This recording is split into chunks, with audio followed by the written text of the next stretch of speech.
সকাল সবাইকে। তো আজকে একটা নিউ রেসিপি নিয়ে হাজির হয়েছি। আজকে করব চিলি এগ অর্থাৎ চিলি ডিম। তো এই রেসিপিটা তোমাদের সাথে শেয়ার করব, দেখতে থাকো। ইনগ্রিডিয়েন্টসগুলো দেখাচ্ছি, দেখো। আচ্ছা, ফার্স্ট ইনগ্রিডিয়েন্টস হচ্ছে ডিম। এখানে আমি 3টে ডিম নিয়ে নিয়েছি, আমার সিদ্ধ করা রয়েছে, এবার ছাড়াবো।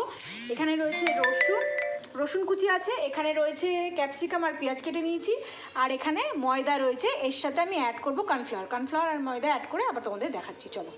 এখানে আমি অ্যাড করছি হচ্ছে ময়দার সাথে দিয়ে দিচ্ছি সামান্য একটু কর্নফ্লাওয়ার দেব। বহুদিন পর আজকে আমি রান্নাঘরে, আমার তো লোক রয়েছে সেই রান্না করে, তো আজকে আমি বহুদিন পর আছে যেহেতু ও আসেনি সেই জন্য। আর দেখো এর মধ্যে আমি মেশাচ্ছি হচ্ছে একটু কাশ্মীরি মির্চ। আচ্ছা, লঙ্কার গুঁড়োটা আমি দিয়ে দিয়েছি, কাশ্মীরি মির্চ। এইবারে আমি অ্যাড করছি এর মধ্যে একটু সামান্য গোলমরিচের গুঁড়ো, টেস্টটাকে একটু বাড়ানোর জন্য সামান্য একটু গোলমরিচের গুঁড়ো অ্যাড করছি। বেশি দেবো না, ঝাল হয়ে যাবে, বাচ্চা খাবে, তো সামান্যই দেবো। এবার একটু নুন অ্যাড করে দিচ্ছি পরিমাণ মতো, নুন দিয়ে দিলাম। এবারে আমি একটু এর মধ্যে অ্যাড করছি সয়া সস। এবার এটাকে আমি মাখবো, মিশ্রণটাকে তৈরি করে নেব। একটু সামান্য দিয়ে দিলাম, কালারটা ভালো আসবে। মাখানোর পর আবার তোমাদের দেখা। সামান্য একটু জল অ্যাড করছি এর মধ্যে। এখন আমি ব্যাটারটাকে করে ফেলেছি, এটা 2 হাত দিয়ে আমি ভালো করে ফেটিয়ে নিয়েছি, জিনিসটা এরকম আসবে। দেখো সুপার ফাইন কিন্তু একটা ব্যাটার ক্রিয়েট হয়েছে। দেখো খুব একটা নরম না, খুব একটা শক্ত না, এটা কিন্তু ডিমের গায়ে খুব সুন্দরভাবে লাগিয়ে ডিমটাকে ভাজতে হবে। দেখতে থাকো, তোমাদের সাথে শেয়ার করছি। ছাড়িয়ে নেব, তো তোমাদেরকে ডিমগুলো ছাড়ানোর পর দেখাচ্ছি। ছোট ছোট স্লাইস করে কেটে নেবো। আমার ছেলে যেহেতু একটু ডিমটা খেতে অপছন্দ করে, সেই জন্য আমি কিন্তু একটু ডিফারেন্ট করে বানাতে চাই, তো শেয়ার করছি, দেখতে থাকো। দেখো ডিমগুলোকে এইভাবে সুন্দর করে কিন্তু সরু মতো স্লাইস করে নিয়েছি। এবার জাস্ট ব্যাটারে ডুবিয়ে ভাজবো, তোমাদেরকে দেখাচ্ছি, দেখতে থাকো। এর মধ্যে এই যে ডিম স্লাইসগুলোকে আমি দিয়ে দিচ্ছি। এবার এগুলোকে ভালো করে মাখিয়ে নেব, মাখিয়ে নিয়ে কিন্তু আমি ভাজবো, তোমাদের দেখাচ্ছি। এই যে দেখো, তো দেখতে থাকো। এই যে দেখো ব্যাটারের মধ্যে দিয়ে দিয়েছি। এবার এটাকে ভালো করে কিন্তু মাখিয়ে নিচ্ছি, মাখিয়ে নিয়ে রান্নাটা চলো শুরু করব, তোমাদেরকে দেখাচ্ছি, দেখতে থাকো। তো দেখো কড়াই গরম হচ্ছে, কড়াইতে এখন দিয়ে দেবো তেল। এখানে আমি মাখিয়ে রেখেছি, নেক্সট প্রসেস তোমাদেরকে দেখাচ্ছি। কড়াইতে দিয়ে দিচ্ছি তেল। আজ একটা মেঘলা ওয়েদার, দারুণ ওয়েদার এখানে। তো আমি আমার পরিমাণ মতো তেল দিয়ে দিয়েছি। আমি একটু কম তেলে রান্না খেতে পছন্দ করি, তো পরিমাণ মতো তেল দিয়ে দিলাম। তেলটা গরম হোক, আবার তোমাদের দেখাচ্ছি। ডিম স্লাইসগুলো ছেড়ে দিয়েছি। এবার দেখো এটা একটু ভাজা ভাজা হচ্ছে, তারপরে তোমাদেরকে আবার দেখাচ্ছি। দেখো এখানে এগুলো ভাজা হয়ে গেছে, এবার আমি তুলে নেব। এগুলো তুলে নিয়েছি। এবার এতে আমি দিয়ে দিচ্ছি রসুন কুচি তেলের মধ্যে। রসুন কুচি দেওয়া হয়ে গেছিলো, এবার নাড়িয়ে চাড়িয়ে নিয়ে আমি এটা পেঁয়াজ আর ক্যাপসিকাম দিয়ে দিলাম। দেখো এটা কিন্তু পেঁয়াজটা আর ক্যাপসিকাম আর রসুন কিন্তু প্রায় মোটামুটি ভাজা ভাজা হয়ে এসছে, হালকা ব্রাউনিশ হয়েছে। এবার আমি সসগুলো অ্যাড করব একে একে, দেখতে থাকো। এবার আমি এগুলো একটু নাড়িয়ে চাড়িয়ে নিচ্ছি, মোটামুটি হয়েই এসেছে।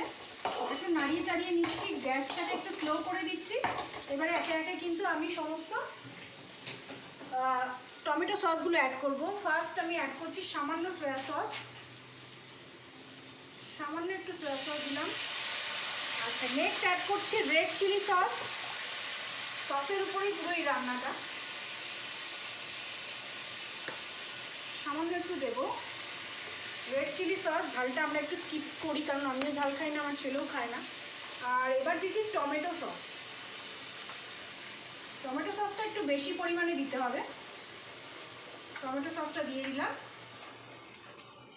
এবার এটাকে ভালো করে নাড়িয়ে চাড়িয়ে নেব, যতক্ষণ না এটার গন্ধটা কেটে যায়। সসের যে একটা সেন্ট থাকে, সেটা যতক্ষণ না কাটবে আমি কিন্তু সমানে নাড়াতে থাকবো, ঠিক আছে। এটা ভালো করে মিক্স করে নিচ্ছি। দেখো ভালো করে মিক্স করে নিচ্ছি।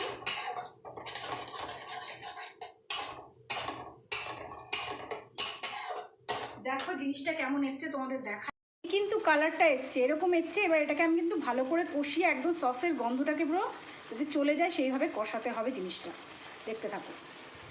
কিন্তু সেই এসছে, সেই লেভেলের কালার। একটু চিনি অ্যাড করছি, চাইলে তোমরা চিনিটা স্কিপও করতে পারো, যার যার ইচ্ছে মতো, ঠিক আছে। একদম ভালো করে কষিয়ে নিচ্ছি, সসটাকে দেখে বুঝতেই পারছো।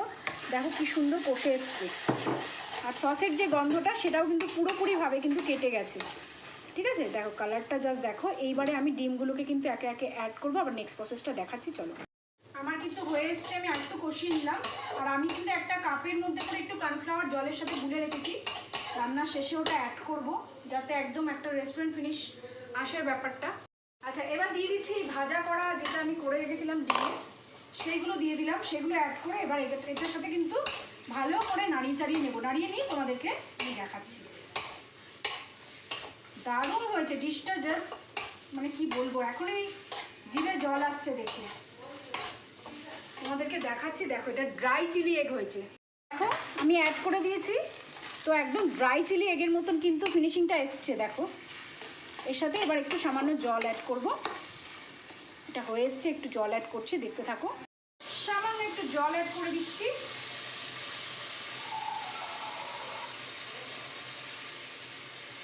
দেখতে থাকো, বক করে ফুটছে, একটু জল অ্যাড করেছি। এবার কর্নফ্লাওয়ার দিয়ে যে জলটা আমি রেডি করে রেখেছিলাম সেটা কিন্তু এর উপরে দেবো, আর একটু ফোটার পরে দেখতে থাকো। ঠিক আছে, তো কর্নফ্লাওয়ার দিয়ে জলটা যেটা করেছিলাম সেটা দিয়ে দিলাম। এই এসছে ফাইনাল লুক, একদম একটা রেস্টুরেন্ট ফিনিশ লুক এসছে। দেখো গাঢ় একটা এসছে আমার, কিন্তু চিলি এগ কিন্তু পুরো রেডি হয়ে গেছে। দেখো এটা পোলাওয়ের সাথে, ফ্রাইড রাইসের সাথে খুব ভালো লাগবে। নর্মালি তোমরা ভাতের সাথেও ট্রাই করতে পারো, খারাপ লাগবে না আশা করি। তো একদম গরম গরম নিজের হাতে তৈরি করা একদম সুস্বাদু একটা ডিশ তোমাদের সাথে শেয়ার করলাম। সবাই বাড়িতে এটা ট্রাই করো, দেখো কেমন লাগে খেতে। তো আজকের জন্য ভিডিওটা এটুকুই। আবার আরেকদিন নতুন নতুন রেসিপি নিয়ে হাজির হয়ে যাবো। ততক্ষণ সবাইকে ভালো থাকতে হবে, সুস্থ থাকতে হবে, আর নিজের কিন্তু খেয়াল রাখতে হবে। কলকাতায় প্রচণ্ড গরম পড়েছে, তো সেই হিসাবে নিজেদের খেয়াল রাখো, বেশি করে জল খাও, নিজের স্বাস্থ্যের খেয়াল রাখো। আজকের জন্য টাটা।